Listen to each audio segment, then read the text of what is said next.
Abducted students of Tegina Islamia in Niger State regain freedom after 2 months of being held hostage.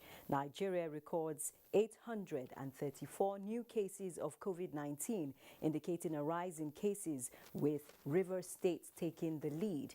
PDP crisis. PDP Governors Forum affirms Akinkunmi as chairman as court grants Uche second the staying order. These and more on News Panorama today. I'm Naja Atutejani.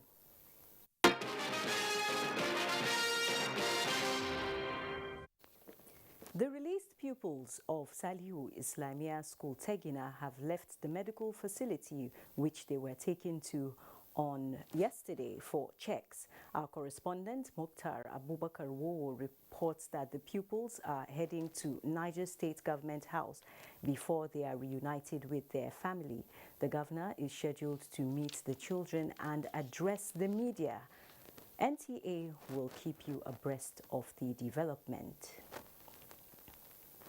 The released Salihu Tanko Islamia School children arrived the Mina at about midnight on Thursday after a 6-hour journey from Birnin-Gwari axis of Kaduna State, where their release was secured. Mukhtar Abubakar reports that the children, who spent about 3 months in captivity, were abducted on 30th May in the school premises. Pupils of Salihu Tanko Islamia School Tegina were reportedly released alongside their teachers at a location around Birnin-Gwari axis in Kaduna State on Thursday evening at about 6 p.m. On their arrival in Mina around 12 midnight, the returnees were taken to Boso Low-Cost Primary Healthcare Facility, a few kilometers away from the Niger State Government House, for medical attention. All efforts by NTA news crew to have access to the children at the medical facility proved abortive. However, some of the parents of the released puppies who were in the vicinity to have a glimpse of their children speak to NTA News. From the Birnin-Gwari Axis bush, that's where they've been released. We have been able to see them. We cannot say anything now. It was until the result of the doctors that will now understand what is going on. We thank God they are okay. We thank God for the safe return of our children. Niger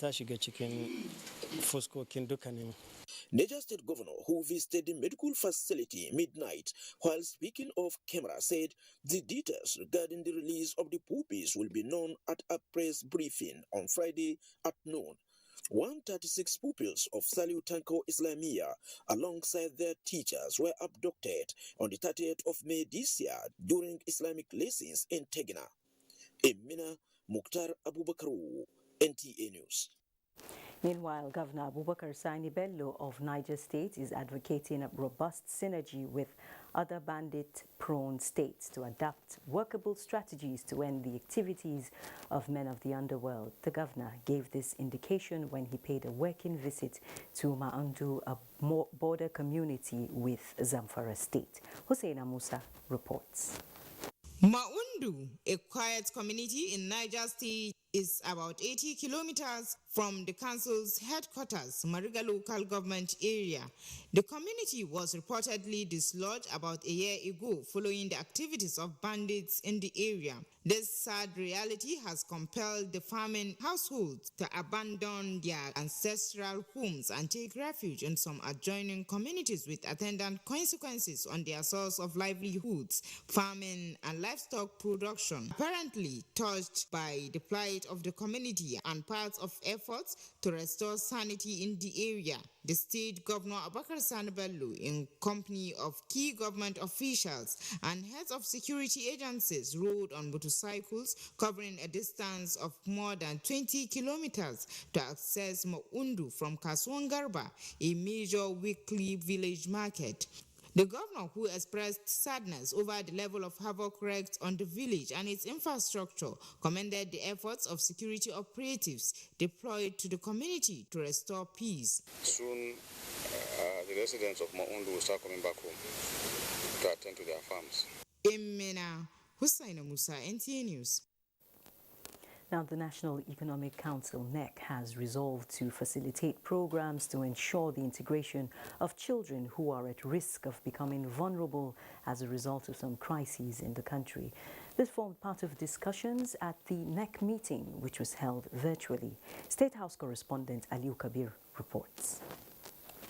The National Economic Council meeting deliberated on several issues, including presentation by the Special Advisor to the President on Social Investment Program, Mariam Uwais, on the need to address the vulnerability of the Nigerian children, especially those in the crisis areas, to avoid being overpowered by miscreants. Programs to enhancing the education and skills acquisition are approved. The memo presented was made to acquaint the Council that the mission is aimed at facilitating programs that will ensure the integration of those children at risk and young adults by creating opportunities for them to have skills and to give them empowerment in order to reduce their degree of vulnerabilities. With much effort on the progress report on COVID-19, the Governor of Lagos State, Babajide Sanwo-Olu, in his briefing said, although Lagos is the epicenter of the virus, millions of doses of the vaccines are underway. For example, he added, about 29 million doses are expected by Johnson & Johnson before the end of September. Quite a significant amount of new vaccine doses coming in from AstraZeneca, from Moderna, and a huge quantity is expected from the Johnson & Johnson.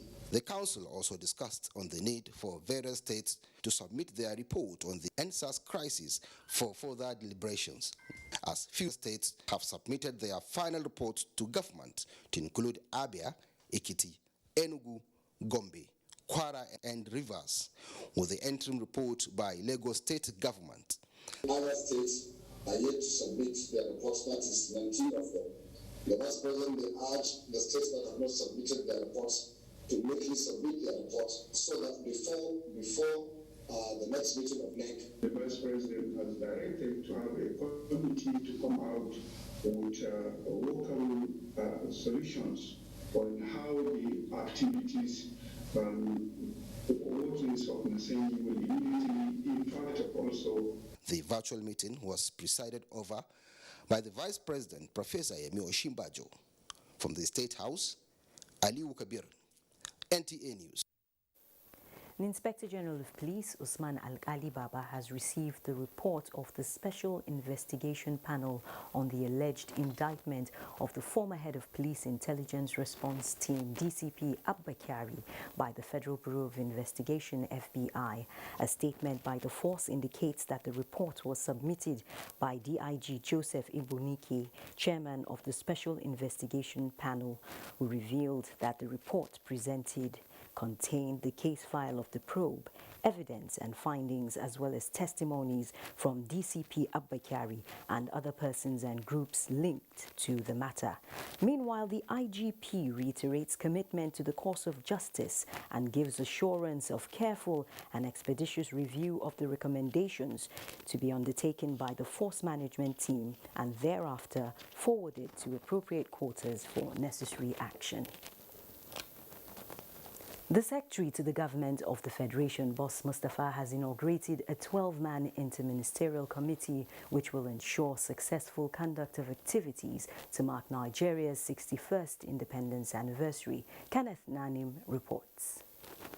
The Interministerial Committee may be few in number, but the task before them is huge, as the responsibility for planning, organizing and executing all activities approved for a successful conduct of the 61st independence anniversary of the nation is rested on their shoulders. The committee also has, as part of its terms of reference, to co-opt groups or organizations relevant to the success of the anniversary. Last year, the theme for the 60th anniversary celebration was together. It is also important that we come up with an appropriate theme that will speak not only to the present situation in the country, but most importantly, the positive trajectory that we are all working towards for the greater benefit of the Nigerian people. I'm confident that members of this committee would come up with innovative means of celebrating our 61st anniversary. The committee also will in September this year implement some of the remaining activities for the 60th independence anniversary slated to run for a 12 calendar months to herald the Oktoberfest celebrations. Minister of Industry, Trade and Investment, who is also the chairman, Ownership Subcommittee on the Nigeria at 60 project, presented the committee's report on the one-year program. The 12-man interministerial committee is to be chaired by the Secretary to the Government of the Federation, Kenneth Nanim, NTA News. The management of the State House, Nigeria's seat of government, says it will not hesitate to make an example of anyone who betrays public trust in discharging official responsibilities. The Permanent Secretary Tijani Umar read the Riot Act at the inauguration of the State House Anti-Corruption and Transparency Unit by the ICPC. State House correspondent Adam Musambo reports.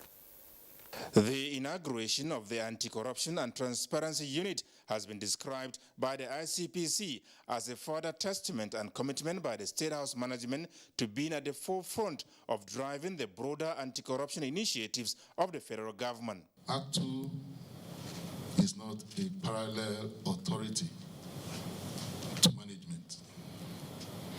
It is expected to assist you and management in promoting a transparent workforce. The Permanent Secretary of the State House, Tijani Umar, said members of the unit were specifically selected based on their integrity and overall efforts in service delivery. We expect that the Act 2 State House team will not betray our trust and our confidence. Otherwise, we shall be compelled to make example of them in case of any erring behavior. The Anti-Corruption and Transparency Unit, he emphasized, is expected to assist the institution to conform by way of continuous advocacy, reporting, and where necessary, enforcement and sanctions. On our part, management will lead by example. We are making this commitment today and hold ourselves to high standards of behavior so that ACTU doesn't have to worry itself about looking the side of management. Members of the unit are drawn from the various departments of the State House, with Gaji Muhammad Usman as chairman. From the State House, Adam Musambo, NTA News. This is News Panorama on the network service of the NTA. There'll be more reports after this timeout. The vaccine offers hope for a safe country free of coronavirus. I urge all state governments, traditional and religious leaders to take the lead in the mobilization effort within their environment and spheres of influence. I similarly urge all eligible Nigerians to present themselves and be vaccinated in accordance with the order of priority already mapped out at the various authorized designated centers only.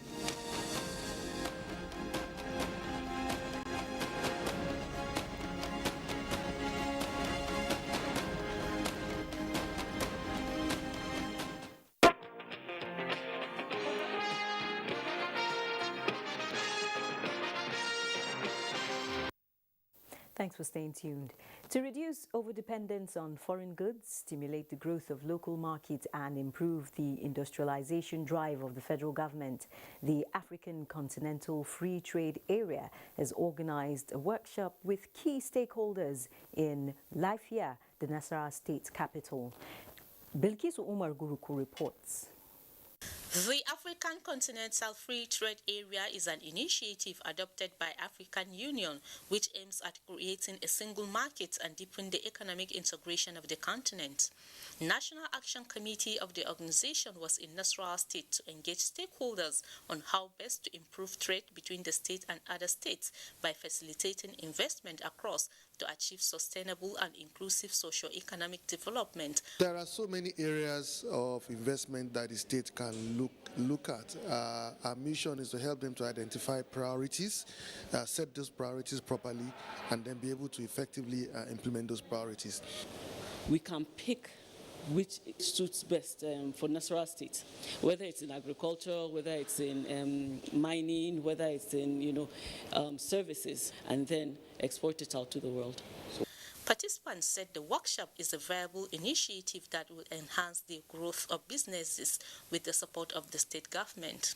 For our land, dedicated purely for commercial industrial agriculture, which provide enough jobs that we need. Cassava has some substance called cyanide, which can be processed. Now, if you process it well, you can use it in the pharmaceutical industry, you can use it in noodle industry, you can also use it in the brewery or beverage industry. The workshop has a theme connecting Nigerian businesses to Africa. In Lafia, Bilkisu Umar Gurku, NTA News. Beneficiaries of the conditional cash transfer will no longer be paid cash at hand, but through the newly established scheme via bank accounts and debit card. The Minister of Humanitarian Affairs, Disaster Management and Social Development, Saidia Umar Farouk, said this at the recommencement of the conditional cash transfer to vulnerable Nigerians, starting with Abaji, Kuje and Kwali area councils of the FCT. Ilyasu Aliya Kubu reports. This exercise signaled the migration from the cash at hand payment of the conditional cash transfer program to the online system using bank accounts by licensed payment service providers through the use of personal identification number PIN. We are happy for this government effort. It will go a long way in changing our lives. The Humanitarian Affairs Minister said the rebranding of the scheme was done to enhance the effectiveness and national social safety, to transparently deploy an innovative strategy to capture data on all poor and vulnerable households. She said the ministry has also adopted a policy that allows community members to identify the vulnerable amongst them.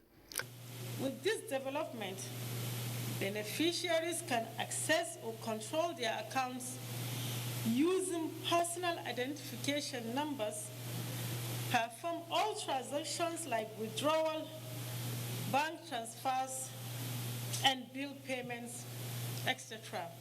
And you know, the values of being banked is that first, your money is safe.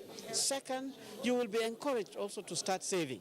About 23,893 beneficiaries have been captured in the 3 area councils of the FCT. In Abuja, Ilyasu Aliyaku, NTA News.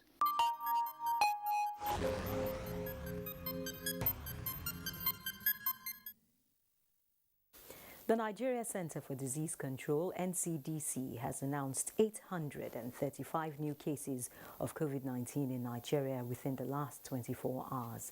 The breakdown shows that Rivers State has 263 cases, Lagos 217, Oyo 128, Edo 45, Kwara 42, the FCT 37, Ekiti 35, Ogun 13, Akwa Ibom and Imo 11 cases each.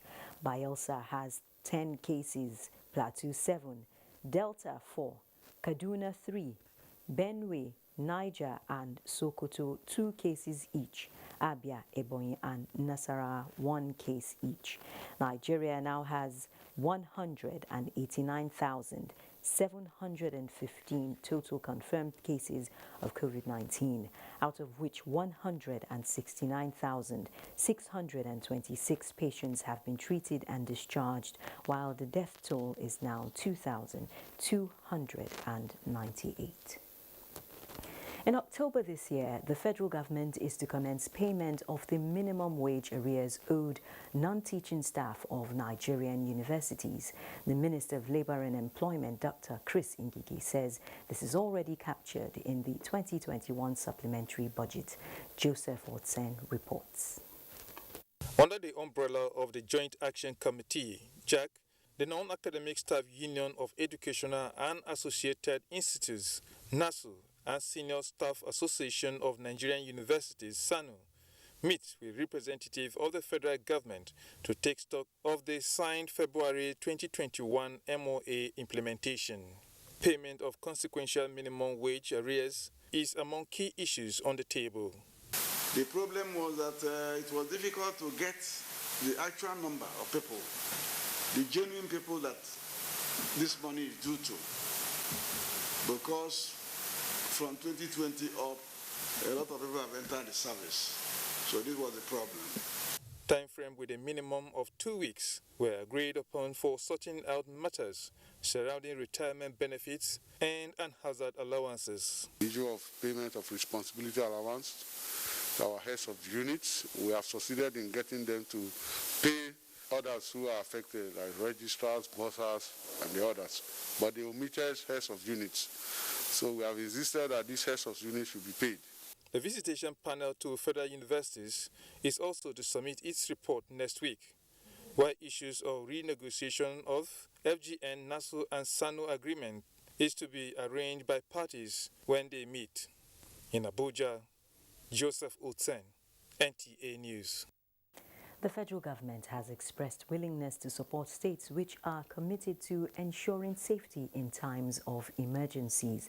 The Controller General of the Federal Fire Service, Dr. Liman Alhaji Ibrahim, disclosed this during the unveiling of additional firefighting equipment in Gombe. Emmanuel Akila reports. Gombe State is steadily moving towards ensuring effective response to fire emergencies. This is with a renewed synergy between the state and federal governments, as the state government provides 2 Hilux vehicles.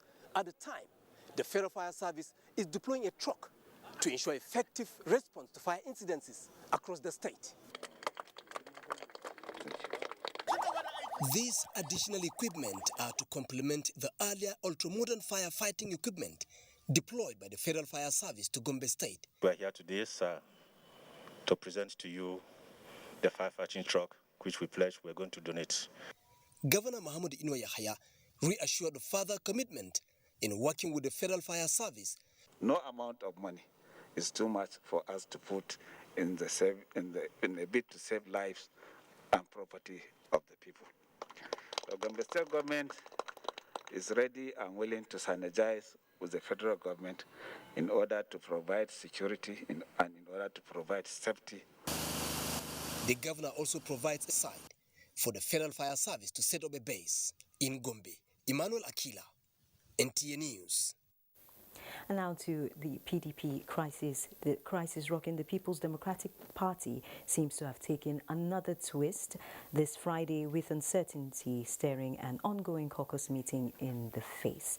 The uncertainty follows the Birnin Kebbi High Court order, which reinstated the national chairman of the party to office, while the acting national chairman, Elder Yemi Akinwumi, is attending the meeting.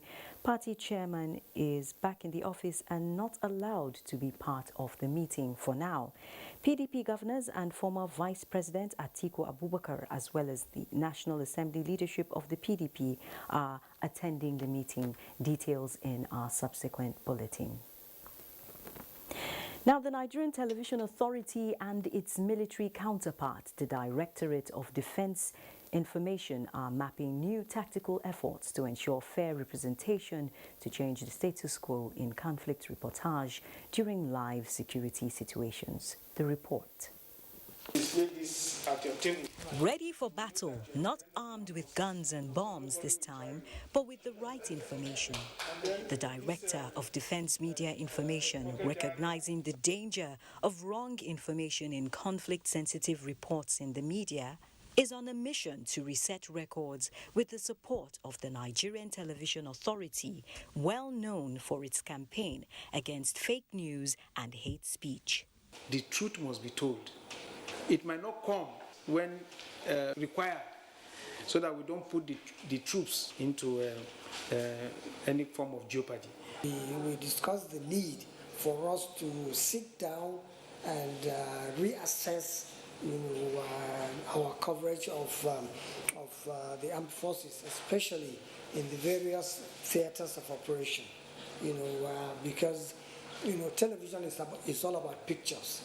Sustaining the tempo of love, peace and patriotism, the management of the Nigerian Television Authority also received the convener of the One Love, One Nigeria, One President project. Of hate in the system. And that's why we thought about this project, that there is a need to bring up a platform that will make Nigerians understand that we cannot exist without love. And that's the essence of this project. Speaking on behalf of the Director General, NTA, Malam Yakubu Ibn Mohammed, the NTA identifies with the reasons for the existence of your body. These collaborations and deepening relationship with the media are an indication of love for the country and the need for Nigerians to remain resolute in the face of challenges. On that note, we conclude the news this Friday on Panorama. Thanks for watching. Do remember to stand with NTA against rape and rapists.